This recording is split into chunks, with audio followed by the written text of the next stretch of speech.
The thing is, maybe this has in some way permanently ruined her reputation. That may result, even if he's not guilty, even in the future, all the companies may say, hey, you had a lot of drama in the past. We are not going to work with you just because of that.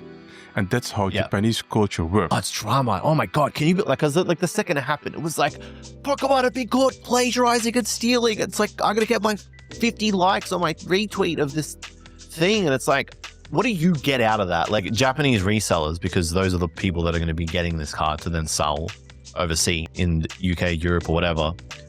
They have all the power. So they just decide the price. Welcome to Pokeca Talk, the podcast where two Pokemon card collectors share real opinions, deep dives, and unfiltered takes about the Pokemon card game. Let's talk Pokeca. Hello, everybody, and welcome back to episode 2 of Pokeca Talk. My name is Julian, and online is OKJLove. This is Primal Lugia. His name is Zach. Zach, how you going? I'm doing excellent, and I hope you are fine as well. And I'm here for drama today, man. You're not a drama. We're not here to farm drama, but there is a little bit going on in the world of Pokemon today.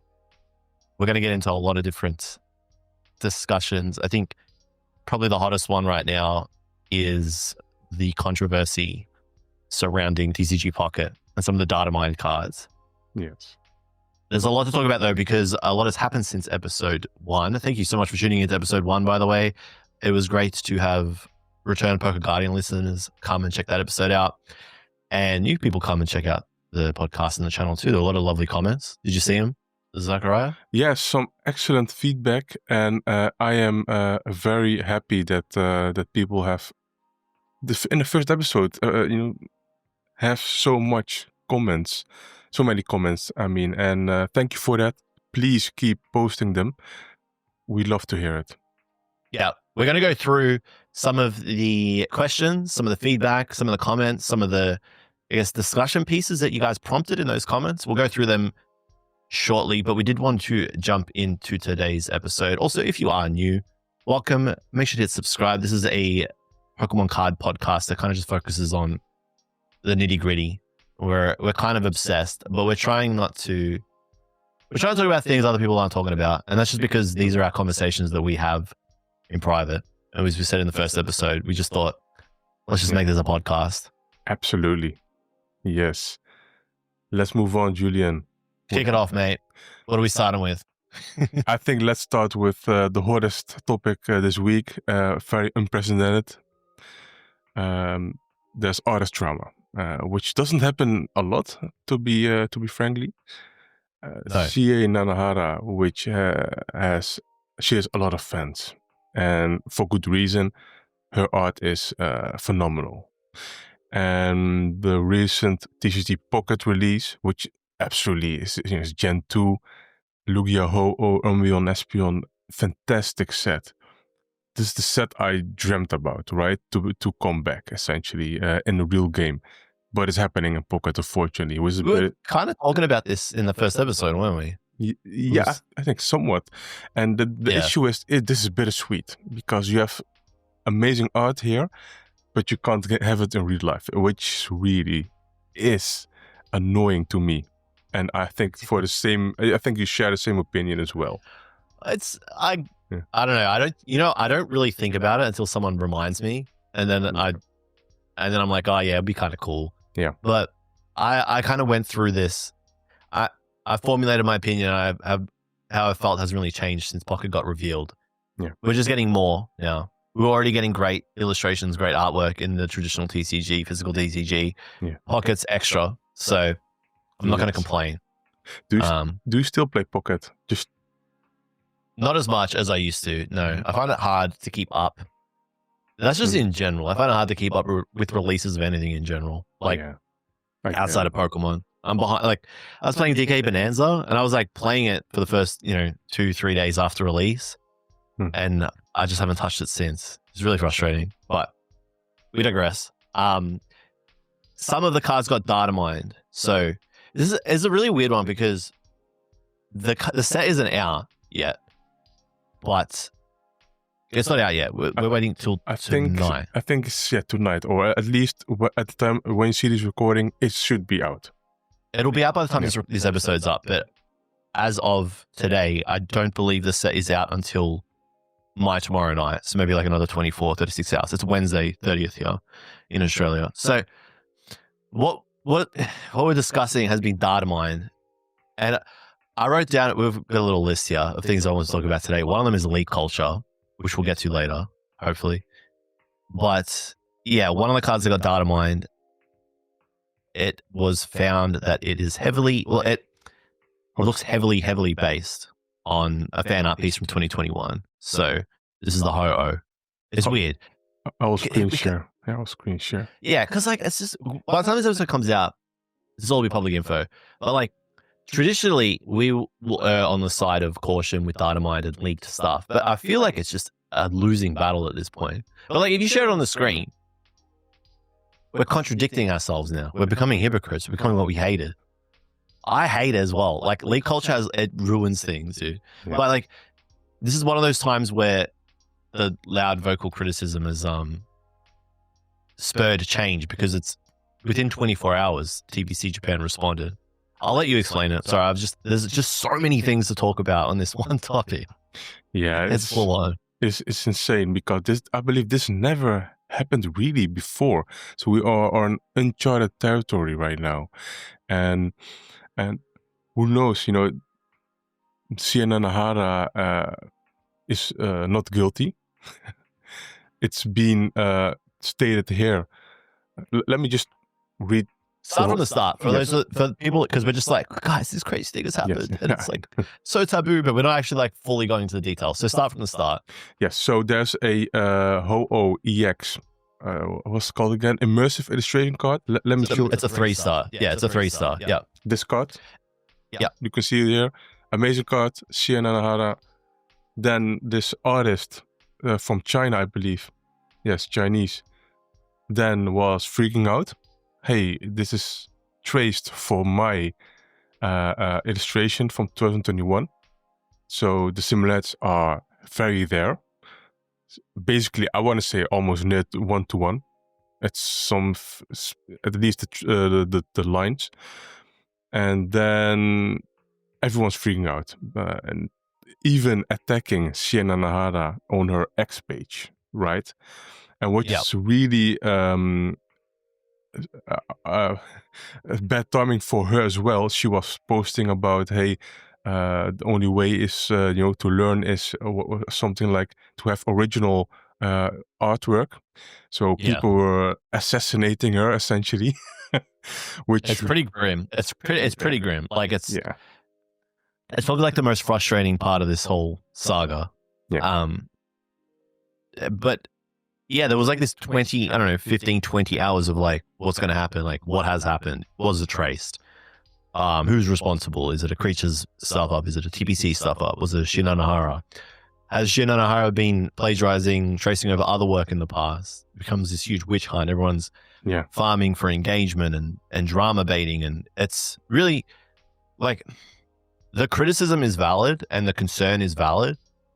The alarm being raised is valid, but the response and what happens after that is always negative because you've got people jumping to conclusions, throwing accusations and claims around. It's not like by talking about that doesn't forgive what has potentially transpired, which is plagiarism. But the it is a delicate situation that was not handled accordingly.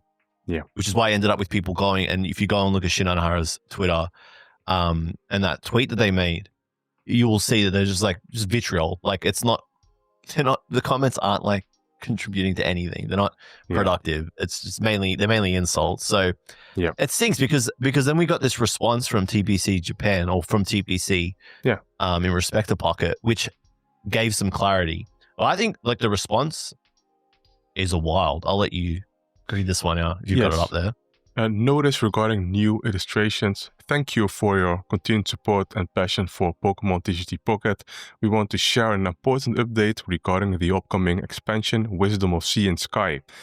It has come to our attention that there was a production issue regarding the illustration of Ho-Oh featured in the immersive card artwork for Ho-Oh EX 3-star and Lugia EX 3-star. After internal review, we discovered that the card production team provided incorrect reference materials as official documents to the illustrator, in this case SIE NANAHARA, commissioned to create these cards. As a result, both cards have been replaced with a temporary placeholder that the team is actively working on to replace with new artwork as soon as it's ready. To all players who have been looking, it's apology essentially. Yeah. So the second half of that is basically just an apology. Yeah. The next point there, we're also conducting a broad investigation to ensure no similar issue exists elsewhere in the game, which we don't think it does. Yeah. So that response is very fast for TPC standards. Mm-hmm. Yeah. Probably because they could see that it was heading in a pretty toxic direction. Yeah.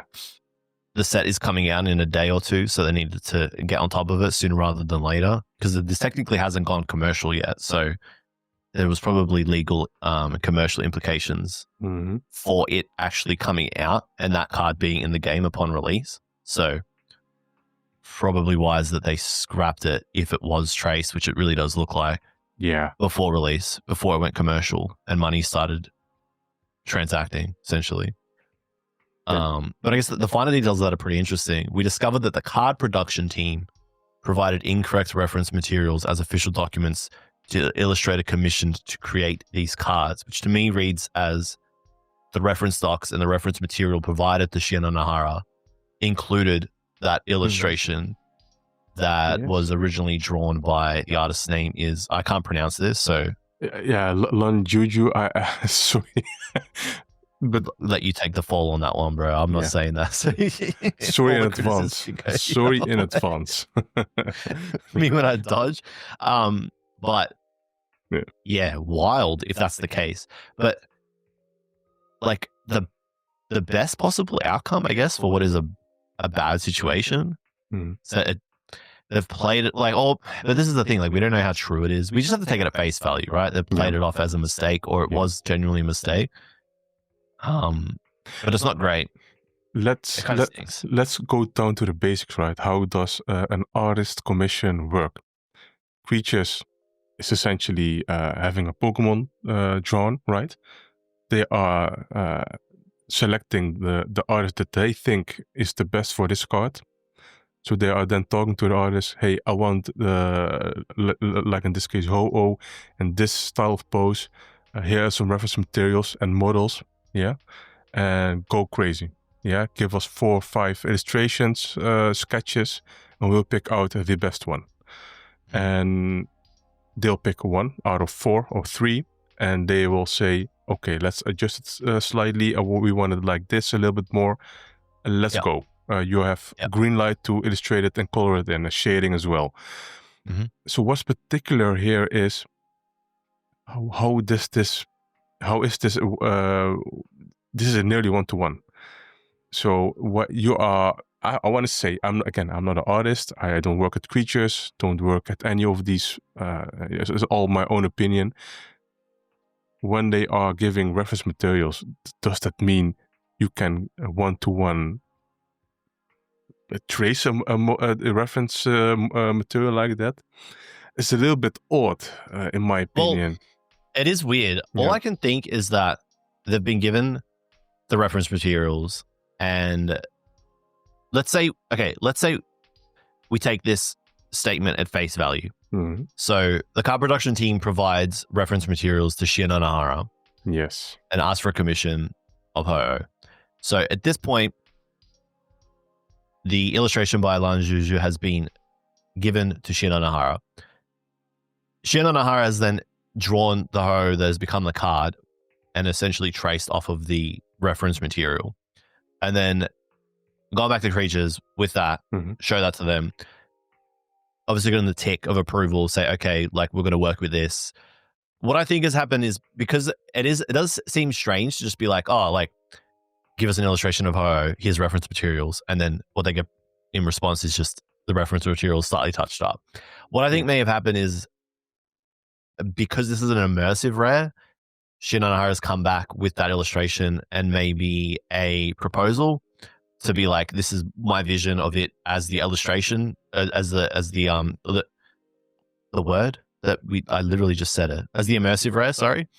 And then sort of like sold it and pitched it as like, the Hogue, because like if you see the immersive rare, it's meant to be like a scroll coming down and then it kind of like merges with the Lugia. And it's like, for me, it doesn't really hit. I looked at it, I'm like, I'm not really feeling that.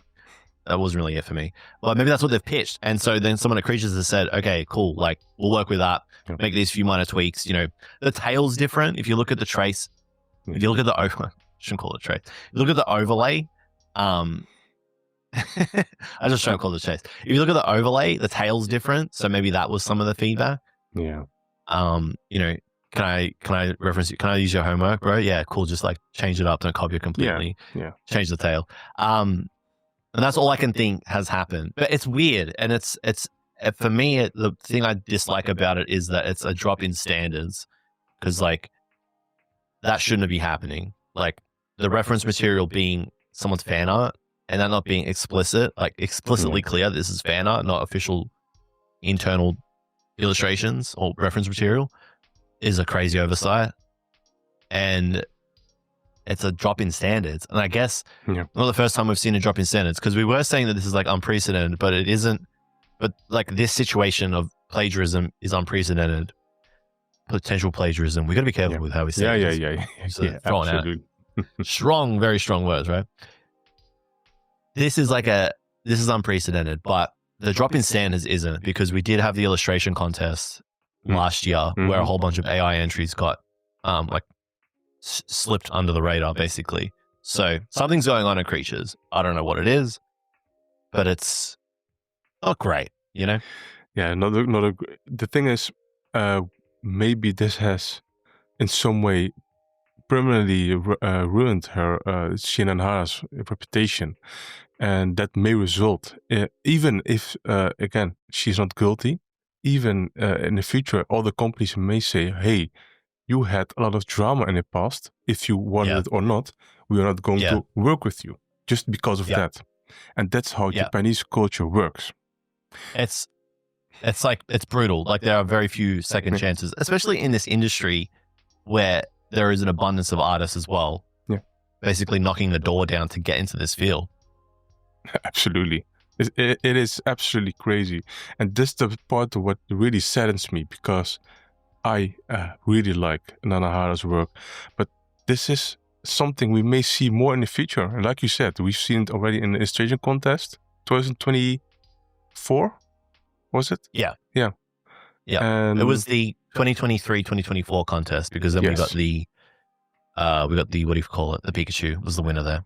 Yes. The Feraligatr, the Pikachu, and then the Toxtricity. Yes. That is absolutely crazy.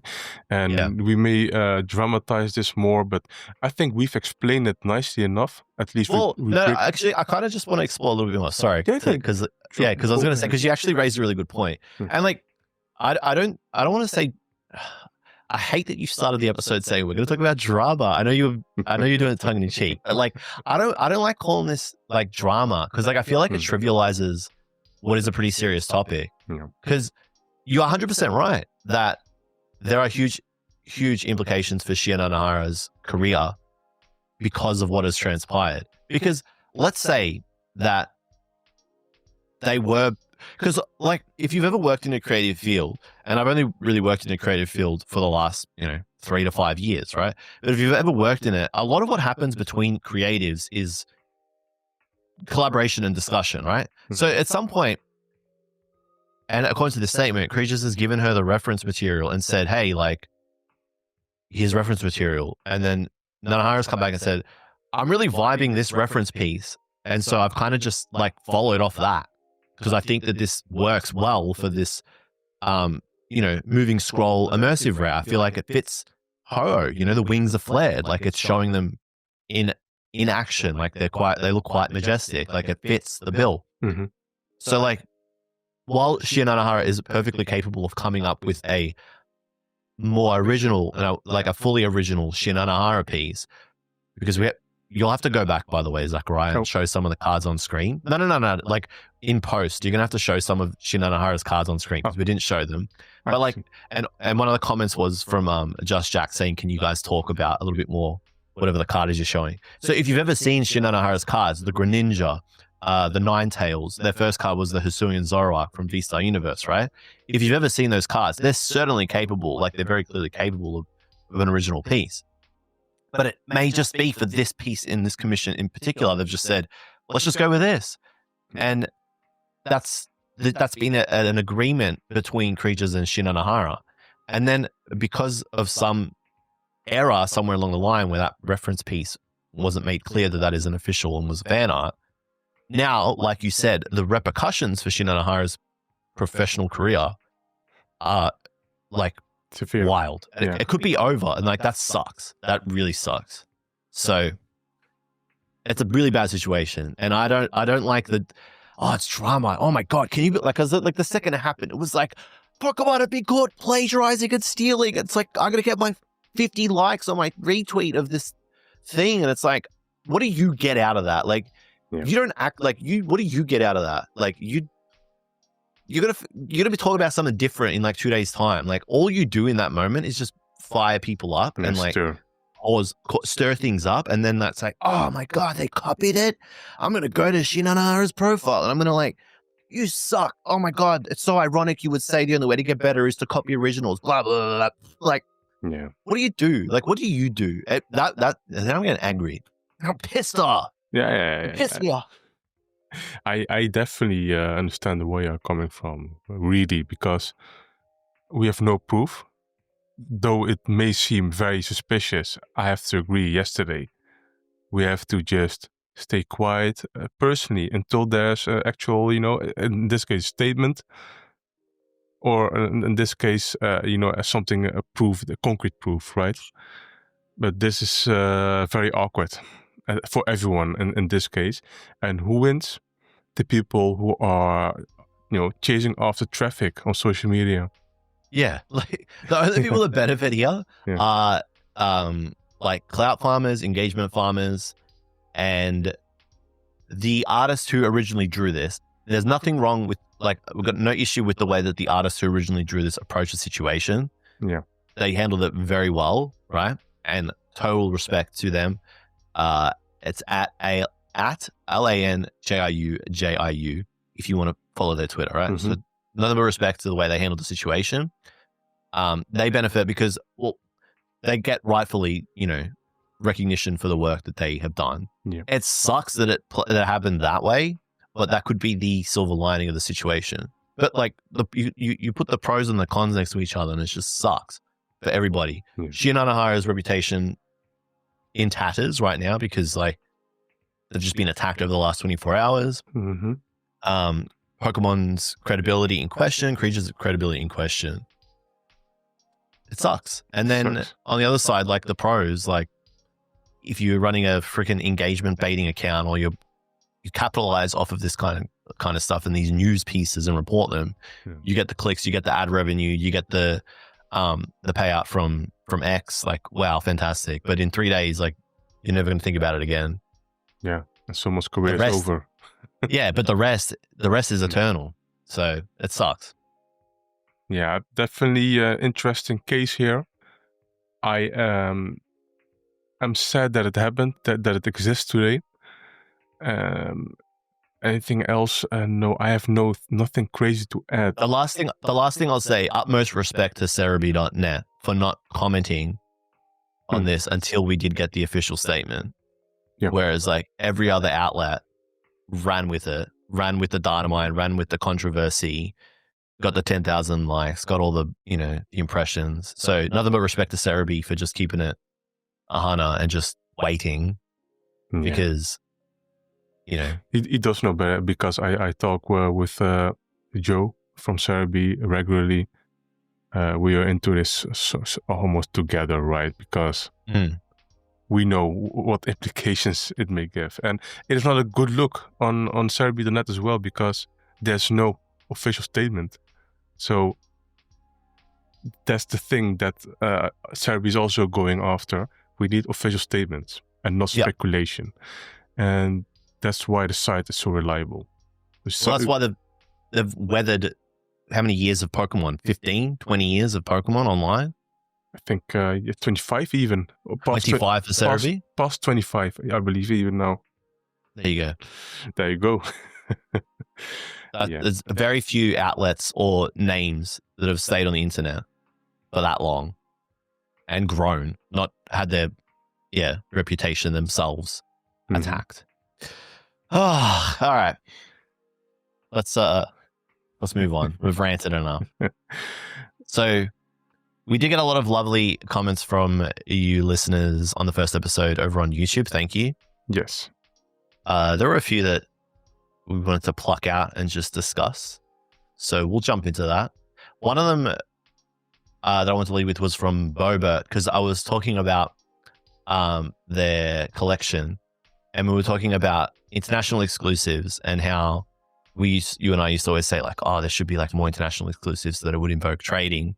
And now we've gotten that, but the situation is like so brutal for some of those cards that they're like thousands of dollars on release. Yes. Boba brought up a point here about how that makes it harder for them to work on their SIE Tsuruta binder. So there's a Victini that SIE Tsuruta illustrated that I never picked up either, because I was like, oh, a Japanese version will come for sure. I think it was like one of the first ones where it didn't, and I was like, cool. Yeah. Yeah, there's a hole in my collection. So that's kind of painful if you're collecting artists and then they get an exclusive. You kind of get priced out, which is not good. It's inevitable. Personally, right, when you're talking about Kanako Eo, there's like this copycat card from Hawk of Silver in Japan with the full stamp on there, which is like an event exclusive promo. I wanted it even years ago, but even in 2019, 18, 17, it was already expensive for a card, right? Now it's, I believe, up in the thousands. And the only way that I have a shot at getting that card is a played one, right? So I'm not sure if I am going to master set that copycat, because I already have many copycat cards, reverse in English, Japanese as well, every possible version except that version. So I'm priced out. That's my personal issue right now. This is one opinion, one example. But yeah, you have the comment, by the way, on the screen. But indeed, I agree with Bobert Play. There was another one here. And a few people mentioned this too, agreeing on our discussion around the theming of stuff and how sets, like some sets don't have strong themes and they kind of like lose identity because of that. Yes. I think after we've seen some of the SIRs from Mega Evolution, my feelings for the set have changed. I think it does look decent. Some of those SIRs look pretty good. I have to agree. There's also part of discussions as well. We have the following up is also just as important, looking back as continuously moving forward. And that is important as well. How does a set age as well? And this is not even post-release, this is pre-release. So that's also very important. Yeah, I like the megas. Then again, it's still a little bit, I want to say, somewhat bittersweet to me, because, for example, the Mega Gardevoir EX SAR card, which is incredibly fantastically done. But this is a slight reference to the old Gardevoir EX from the Rain Collection generations, which, funnily enough, coincidentally, we talked about last episode. Yeah, that was actually super freaky. That's the Gardevoir from Pokeca by Mizue. That was super weird. Yes. Coming back to Mizue, I would have preferred that card. There's a new Mega by Mizue. Gardevoir you actually need to be illustrated by Mizue because of the references of the old card. But then again, the new illustration looks super amazing as well. So that's a little bit dilemma that I personally have going on. I would have preferred an evolution, especially because the Mega Venusaur EX line by Mashu is also like connecting to each other. So in that sense, it's a missed opportunity. I think Raita Kazama did a really good job. Amazing. Paying, like, with that nod, like, because it's a nod to that card by Mizue for sure. I think they did a pretty good job. I don't know. I'm not fussed just because the card's so good. I'm not fussed that it wasn't by Mizue. And I'm glad that Raita Kazama finally got a card. They were well overdue. Yeah, this is the first one he did, right? After illustrating merchandise and other digital art. Yeah, that's right. That's insane. Because Kazama was like doing like Cynthia stuff 2021 or 2. And amazing art, amazing artists, and now first card after 3-4 years. That's insane. And there's still a lot of other merchandise only artists that have yet to create a card physically. That's insane to me. It's like, why? It's surprising it took so long, but yeah, it's a banger. And hopefully it's the first of many. Let's hope. There was a comment from Perry Melbourne. This one's so easy. He said, what's the toughest card or collection for you to part with in the event of a Pokemon card fire sale? Nothing will have a monetary value afterwards. I wouldn't, if there was a fire sale, like, why would I sell it? A lot of the things, like I'd say 90 to 95% of the cards in my collection, I have them because I want them in my collection. So is he saying, like, were you saying like I have, like there's someone's holding a gun to the back of my head and I have to sell something? But that's a different topic. You are threatened to sell. Yeah. What's the toughest card or collection for you to part with in the event of a Pokemon? Nothing will have monetary value afterwards. If all my cards are going to lose monetary value, I would just keep them. Yeah. The only stuff that I would like sell, and I've actually been thinking about this because I want to get other cards. I like English things that I liked when I was opening up English at the time, and now I don't care about. And now they just kind of like sit there. Yeah, especially if you have duplicates of that in English with Japanese first. I get that. The thing is, the funny part is, what's the other card or collection you have to part? The thing is, 2017, I started to collect Tomokazu Kumiya cards, literally because they had no monetary value. That's the funny part. So if it is a fire sale, I can't part with it because to me, it still doesn't have monetary value, even though so nothing cards changes. Yeah, for me, not. You know, I have 20 Scream Psyducks. They still are like an $8 card to me, right? Even though they are hundreds of dollars today, right? But I still don't see them as a monetary value objects because I don't want to see them as such, right?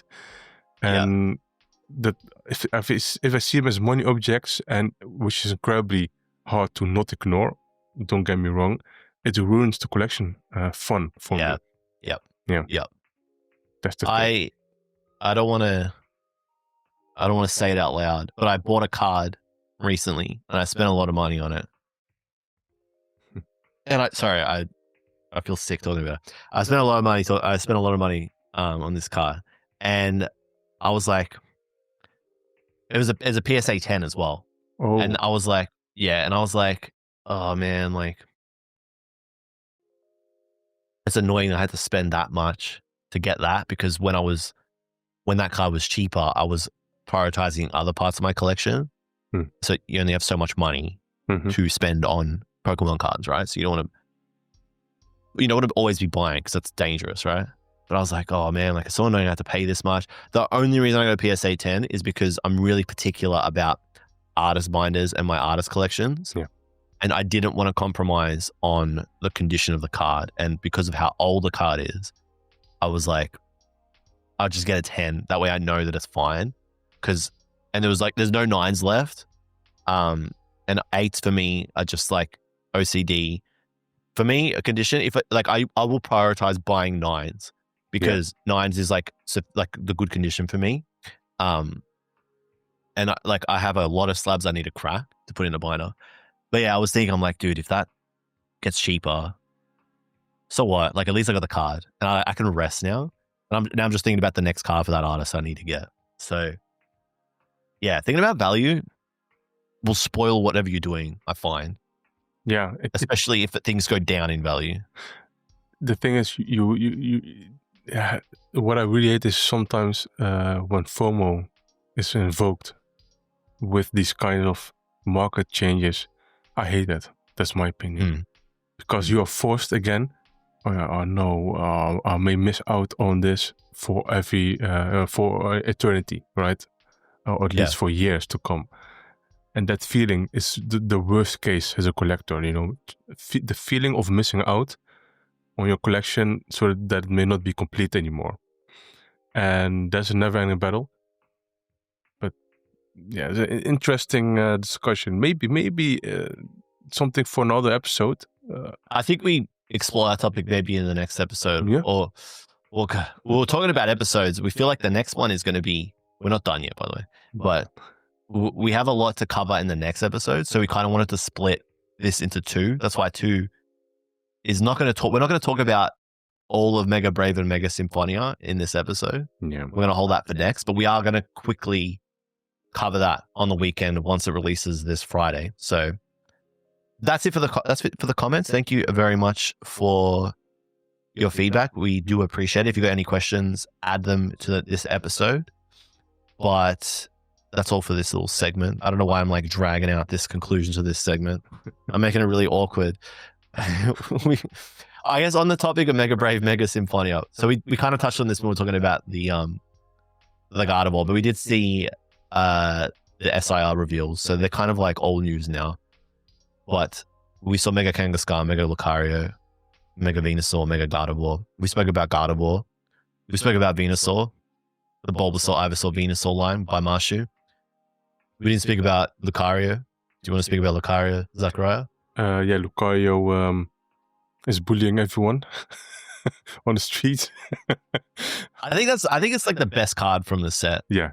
I'm gonna go out quote. I'm gonna straight ahead say that. There's a lot of value on a card. Many cameos of other Mega Evolution Pokemon.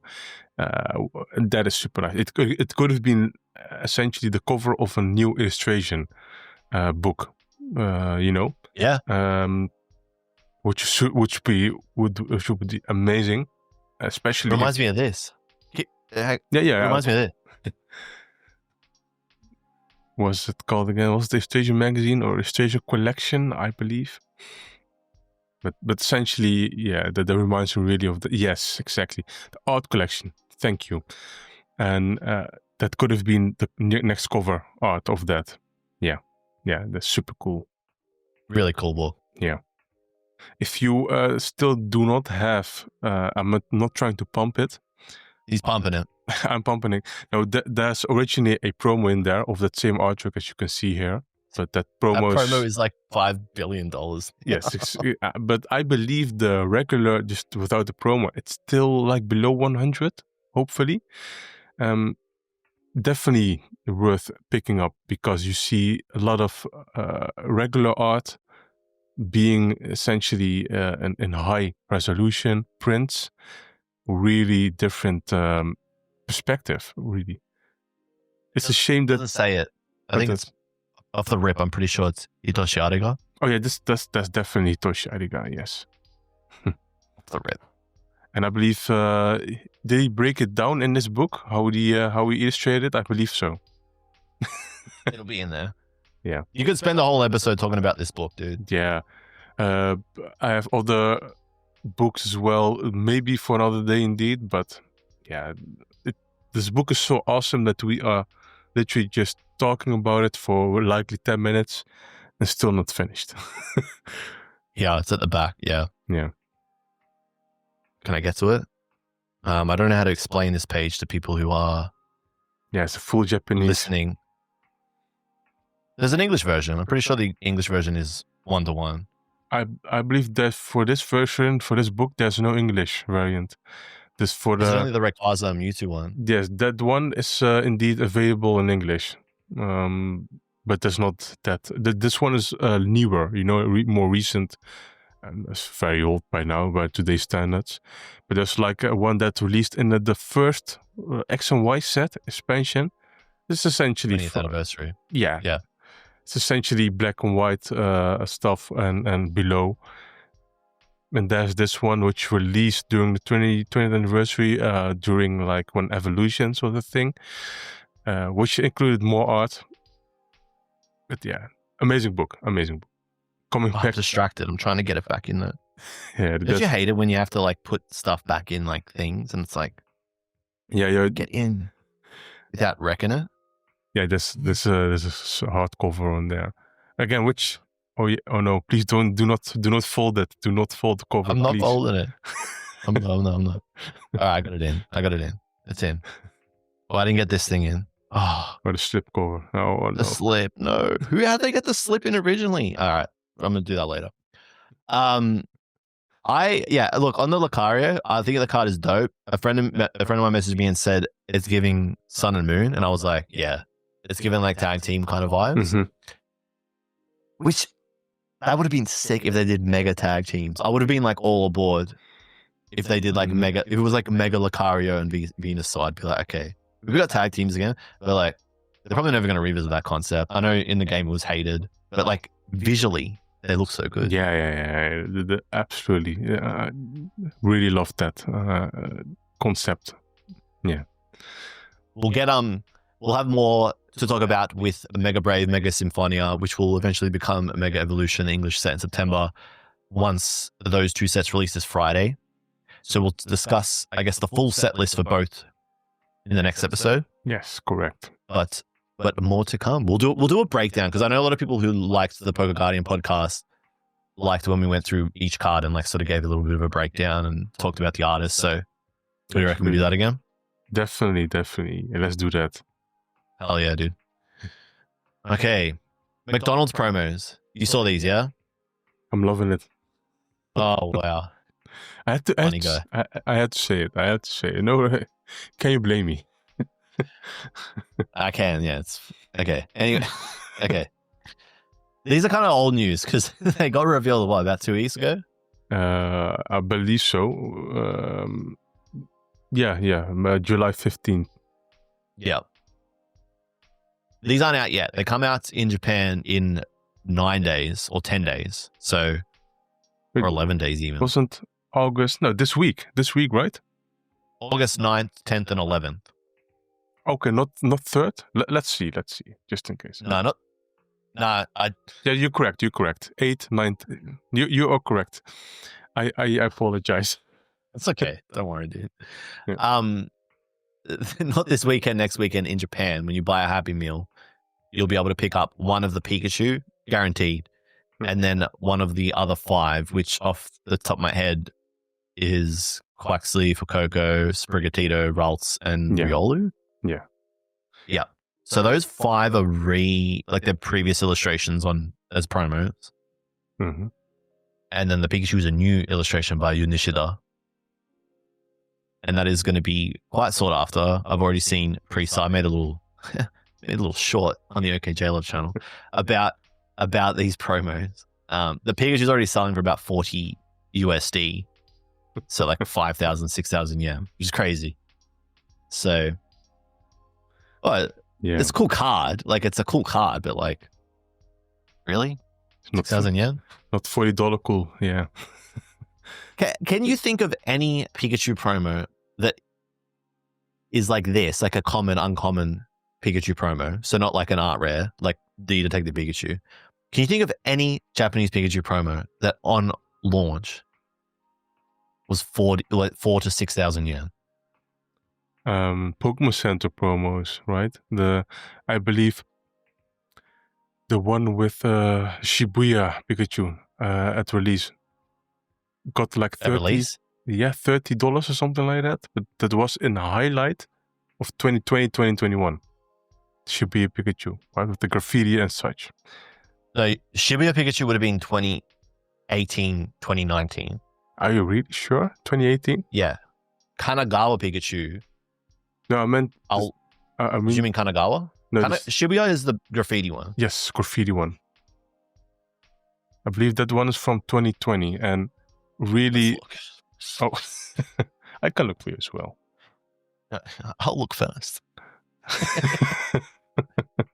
Hey, I beat you. See, analog beats digital every time. This one. Yes. What does it say? What copyright? It says 2019. 2019. Yeah. Man, that hurts. No, but that card was one of the first to really just increase when 2021 happened. Yeah. And but that took this so like 1 or 2 years. Okay. But I can't really think of anything else right now. Well, the other one would be Kanazawa Pikachu. So yes, that's more recent. Close. I'm just going through my emails to get my receipts from Card Russia, and I bought 6 for 1,500 yen. So a Pokemon Center exclusive, which is arguably better than McDonald's promo, if you ask me. Absolutely. In the peak, or like in the beginnings of the, because Kanazawa was 2020. Yeah, Kanazawa was 2020, right? October, November 2020. I remember that. Right. Holiday season, essentially. Yeah. Yeah. So that was 1,500 yen. And that's a holo. And it's a Pokemon Center promo. This one here, right? Yeah. So this was 1,500. Okay, I know we're in a different climate now.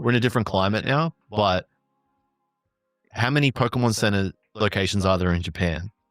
Less than 15? Less than McDonald's. Definitely less than 3,000 McDonald's across all of Japan. Yeah. So it's a bit outrageous for that kind of card to be that expensive on release. Stuff like the Detective Pikachu. Hang on.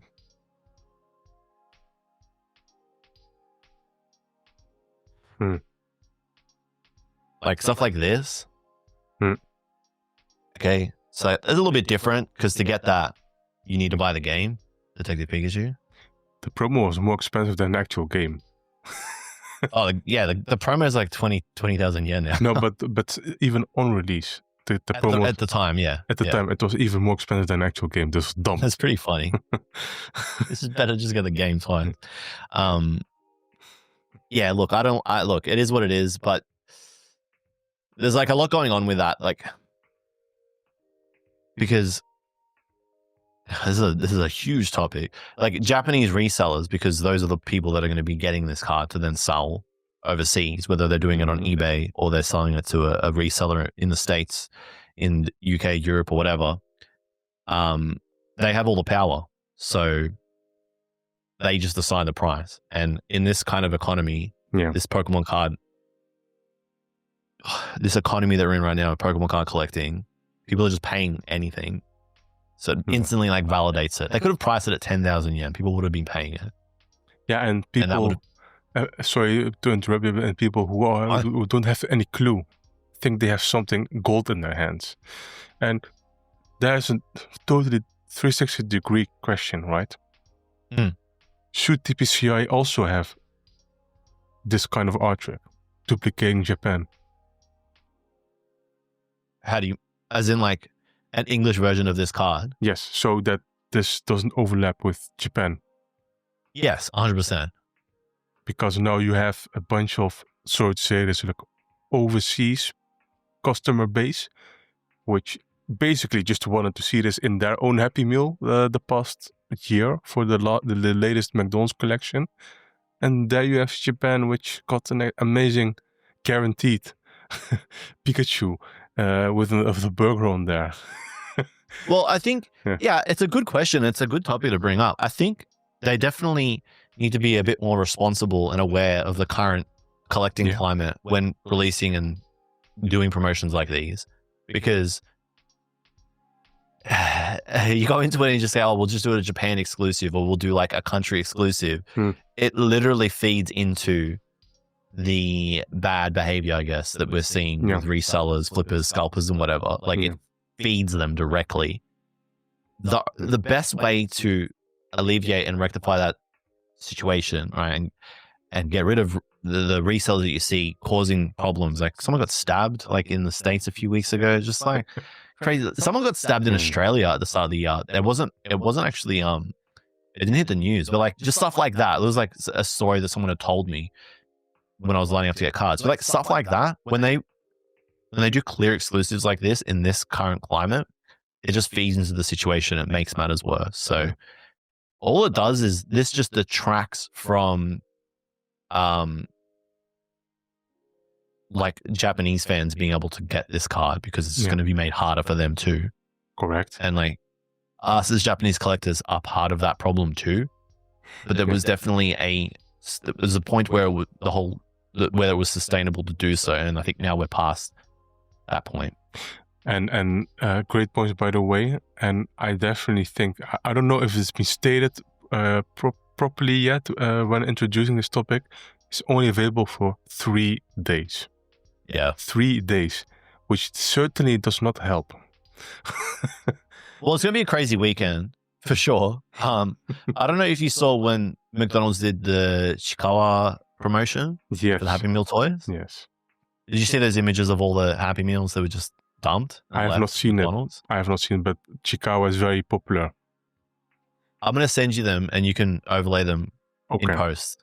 So make a mental note here, this part of the podcast, to put the Chikawa aftermath, let's call it. There was just people just buying Happy Meals and just leaving them there. And it's just like surplus food wastage, which is crazy. And I know maybe some people might, actually, no, I think our audience is like pretty based and will be like, yeah, that's messed up. There might be some new listeners that are like, virtue signaling on food wastage, but like, that's actually like kind of, that's cooked, man. Like hundreds of thousands of Happy Meals and just food just like sitting there. It's crazy. It's messed up, dude. It reminds me of my younger days when, I don't know if you know, in the Netherlands we had like flippos. In America it was like Tazos, or North America, South America. They were like from just small discs. And there was we had them here too. Yeah. Yeah. And the chips bags included them. And yes, there were many people who went crazy over these discs. And they were just throwing out the whole bag with the chips included, right? Because they just wanted the toy in there. And that was more than 20 years ago. But to see it today in Japan, which, in my opinion, I believe Japanese culture appreciates or should appreciate food more, is wasting food for monetary reasons, right? Or collection habits, and that saddens me, right? Why do we need? I don't want to say McDonald's is the best ever food, but it's still food, right? It's just could be the worst food on earth. Like it probably is. I mean, Japanese McDonald's does go pretty hard. It's probably one of the best McDonald's in the world. I'm not gonna lie. I will believe you on that. You have to take my word for it. But yeah, any kind of food wastage at that level is at the expense of like hyper-capitalism is just, it's just cursed. It's not good. No. That's a whole, how many times we're going to say that's a whole nother discussion? I mean, like the reselling situation in Japan is, as I've seen so many things. I didn't swear. That's not a swear. That's a self-censor. I haven't sworn this whole episode, but there was a video actually I filmed in April. I don't know if I spoke to you about this. I don't think I did. There's a video I filmed in April when I was there, and I can't release it because of, let's say, creative differences between myself and the person who filmed it. And so that video will never see the light of day, which is a shame. But I did have some like crazy footage from Japan when Glory Team Rocket released, and I've seen some and it is definitely a discussion for another day. But I think the same parties involved in the Glory of Team Rocket, reselling, scalping situation that I witnessed will be the same parties that are exploiting this McDonald's promo and will be directly responsible for the inevitable food wastage that we're going to see, because those people are not going to be eating all the Happy Meals, Yeah, it's a shame because the last McDonald's promotion, they just are selling the toys separately, right? I just kind of asked them, hey, do you sell the Happy Meal toys separately? And I said, yeah, you can take 3 or 4 packs. Thank you, right? Saves them work, essentially. Yeah. Saves people, food waste. And third, everyone wins. Yeah. And when I put when I made that short, I threw up an estimation. I was like, let's say they get like 10,000 per store, which was like, look, I have receipts. Before I uploaded that and put that in the video, I did speak to other people and I was like, do you think 10,000 is crazy? And then I was like, you know what? I'm going to ship it as 10,000 just because I want to generate discussion. I want to see what people's thoughts are on that. But like 3,000 McDonald's across Japan, if they do get 10,000, that's 30 million of this promo. But even if they don't, which if it's somewhere between, let's say 3 to 6,000, that's still like 9 million, right? To 18 million. That is still so many promos. So that's a lot. I don't think it's going to like the price tag is not validated based on the amount of it out there. It's purely just demand paying the resale price and just accepting it, validating it, which sucks. I think that will come down in price. Someone put a comment on that video and said, you know, when the crash happens or a correction happens, stuff like this is the first to drop, and they're not wrong. So yeah, this is a Moss. buyer beware. This is a Moss promo. Yeah. Be careful with mass promos. Yeah. Yes. You heard it first here. Be careful. That's all. Like, it's not like, and it's like, it's not even like a controversial thing to say, like, hey, like maybe like chill out on this promo. Like, it's just like, it's rational. It's like there might be 9 million of them. There were 3 million armored Mewtwo. Correct. And even I believe the fly even states that maybe on I think it may come back if needed, if necessary. At least there's a thing that TPC, the Pokémon Company, is known for, right? They bring back promotions on popular demand. It could happen. This could not be the last 3 days. Maybe it may come back. You know, this everyone wins. McDonald's wins, Pokemon wins if another one is coming, right? Maybe there's even a part 2 coming. We don't know. Yeah. For all we know, right? But yeah, don't freak out. Yeah. Hey, so we got the release of we got the release date wrong. It actually is today, but I can share you this. It's actually kind of funny. Are you sure today? Yeah, because I just somebody just sent me the immersive rare. Oh, the pocket stuff. Oh yeah. Yeah. Ah, okay. Hang on, I'm gonna send it. I'm gonna send this to you. This is what the immersive rare looks like. That is crazy. Okay, yeah, that's definitely interesting. That is wild. Can you see? Can you able to screen share that? Yeah, may yes. 1 second. That is crazy. It's definitely interesting. Yes, we can screen share it, and new art coming soon. That's terrible. Look, you shouldn't laugh. I just think, look, I'm only laughing because that placeholder is wild. Okay, look at the illustrator. The situation, oh man, that's really bad. Illustrator coming soon and new art coming soon. That's wild. I shouldn't laugh because the situation is so bad, but that this is crazy. Like, you cannot script. You actually couldn't script that. Illustrator coming soon is crazy. Oh, that's terrible. That's so bad. That is bad.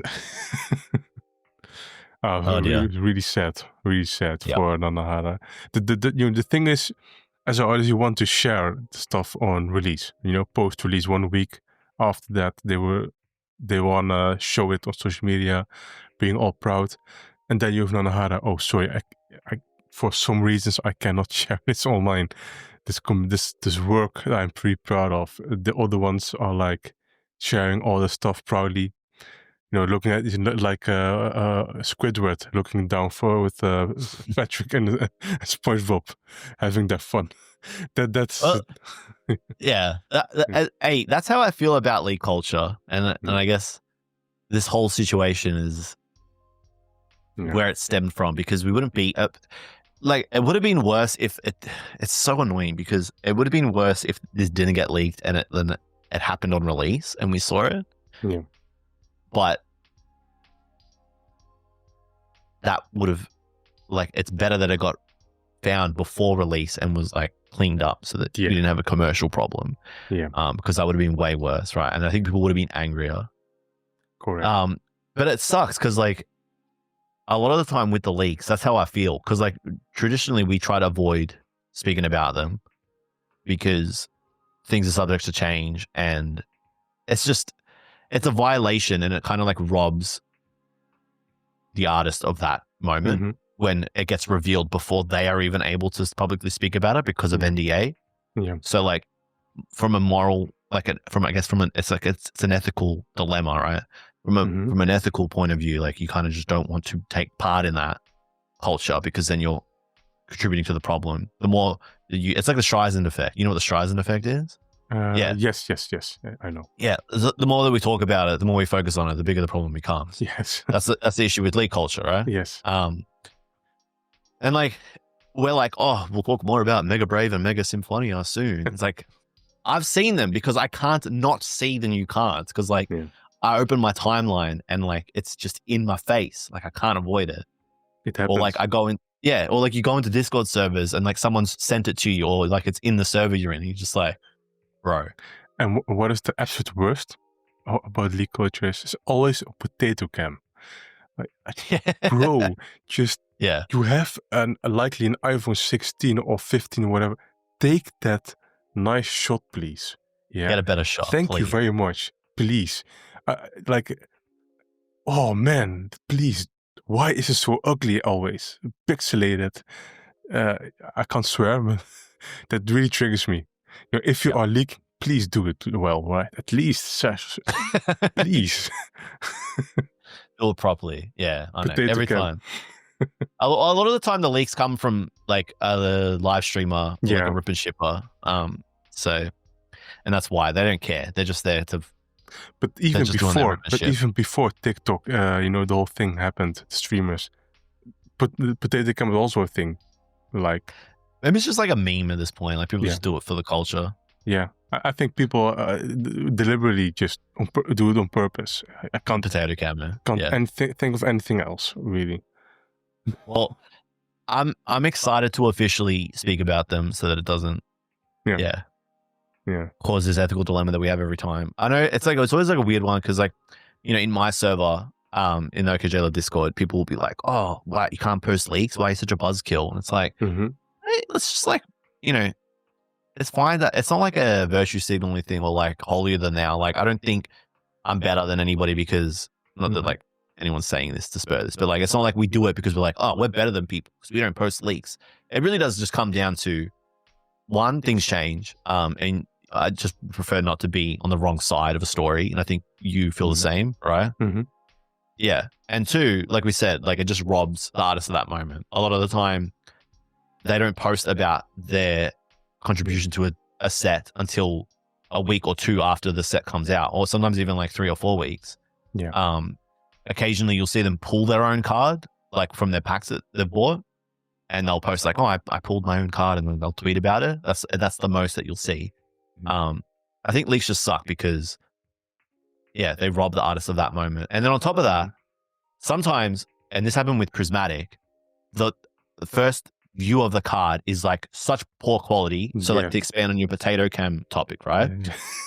Where it's like so bad, like the quality is so bad, and people just make their judgment immediately. Like this card sucks. Like it's gonna look shit. There we go. They just swear at the end, right? It's gonna look. This card sucks. Like what have they done? And then like the full version comes out, and it's like, oh wait, actually this card was fire, and I don't know what the hell I'm talking about. Like, please, SYBAU, dude. It's difficult.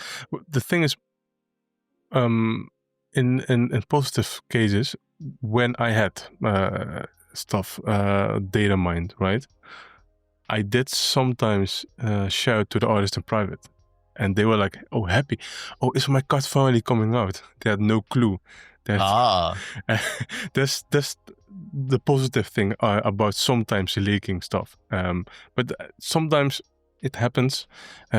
Yes, I have shared my fair share cards that are officially out there, but not officially published. So legally, I was like, okay, legally, I'm covered, right? Essentially, but yeah, some artists had no clue. But this is like TPCI end, right?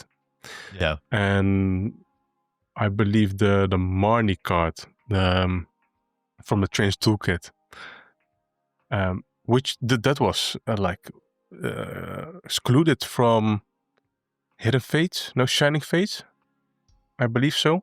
Is it the with Morpeko, the smile? No. That also was eventually coming out, but delayed.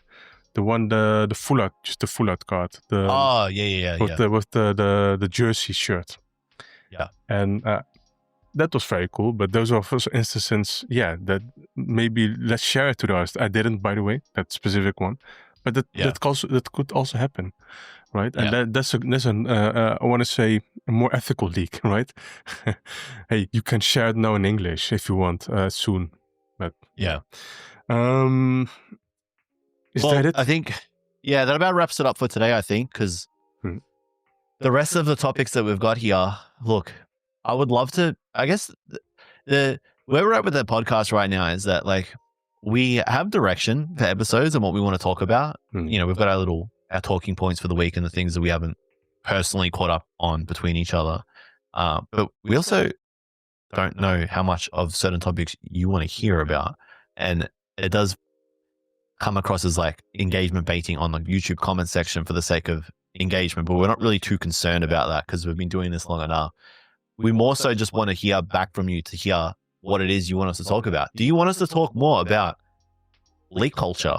Do you want us to dive more into topics around artists, the ethical parts of, like, you know, ethics in Pokemon card collecting, things like that?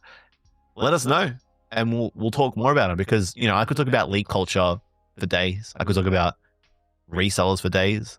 Zach, I feel like there's topics you could just waffle on about and just provide endless insight. You kind of like tease that a little bit there at the end too. 3 hours I can talk about all that stuff, and likely it wouldn't cover it all, basically. But yeah. It's definitely just let yourself be heard and share. If you do want to help us out, please leave a like.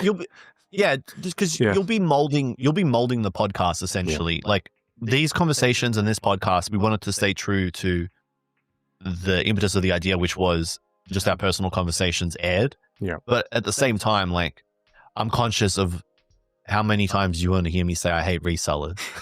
How many times you want to hear me say I hate lead culture? Like, how many times you want to hear me say I hate engagement farming on Twitter and stuff? Like, I could talk about a little, I could talk about a lot. So you guys will help mold what we talk about. It's a journey together. It's a podcast. Oh, that's a journey together. Let's go. Right back at you, right? I made the McDonald's pun, and you are here. Yeah, no, okay. I didn't do it on purpose. No, you did. You did. It is. That's crazy. Let us know. Leave a like. Leave a comment. Your feedback is always greatly appreciated. Zachariah, where else can you find the podcast? On most platforms, first of all, YouTube, Spotify. You can watch the video version on Spotify as well, and the audio podcast on every single podcasting platform you are familiar with. So we are definitely covered. Yeah. Make sure to check us out. Share it with a friend. Share it with somebody you think might be interested. Share it with your parents. Share it with your brother, your sister, whoever. Yes. Thanks for listening. If you do want to help us out, please leave a like. Comment is always appreciated, again, for content reasons. But liking and subscribing does help grow the channel. So if you're there, please leave a like. Also on Spotify, everywhere. Yeah. Thank you to everybody who subscribed. This is a new channel. You pumped us up massively. There was, like I said, the response to episode 1, 2,000 views, listens just on YouTube alone is incredible. So thank you. Thank you. We're excited for the next one. Same. All right, guys. Take care. We'll see you very shortly with episode 3, Mega Brave, Mega Symphonia. Have a nice day, everyone. Goodbye. Bye.